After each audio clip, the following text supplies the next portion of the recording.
Sign up for free Stratfor Intelligence. Simply enter your email address to receive 2 free reports each week. U.S. Chairman of the Joint Chiefs of Staff Admiral Mike Mullen is in Beijing for talks with top leaders of the People's Liberation Army. U.S. and China have been able to smooth over some of the ruffles in their relationship lately, but as the recent tensions in the South China Sea show, there are fundamental differences strategically between the U.S. and China, and those are only going to deepen in the coming months and years.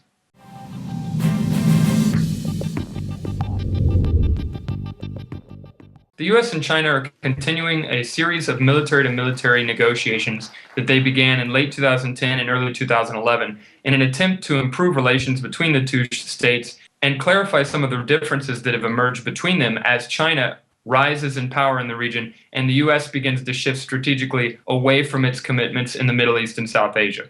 Both sides have been eager to show that they're capable of cooperating, and this trip was really good at highlighting that, with the addition of exercises between the two Navy's hospital ships, with the talk of holding humanitarian assistance and disaster relief missions, and also the idea of holding counter-piracy drills together in the Gulf of Aden. So there can be no denying that the recent visit is a success, judging by the criteria of improving avenues of cooperation. What we don't have, however, is a long-term foundation for a strategic agreement.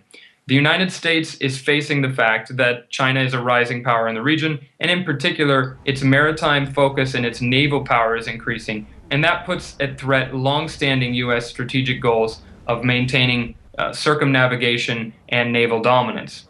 Meanwhile, despite all the United States' denials that it's trying to contain China, China feels distinctly as if it's being contained. That involves not just the U.S. actions, but all the players around China who have been more active in reaching out to the U.S. and calling for U.S. support. Because the U.S. has made it clear that it is a permanent player in the region and that it's going to be getting more involved, China sees what's taking shape. And this prompted the Chinese on this recent visit to criticize the U.S. for conducting naval exercises with Japan and Australia, as well as with the Philippines, during a period of heightened tensions in the South China Sea. For China, there's a need to continue to buy time because it doesn't want to prematurely get involved in a confrontation with the U.S. The U.S. also remains very much preoccupied with concerns abroad and isn't quite ready to devote its full attention to Asia.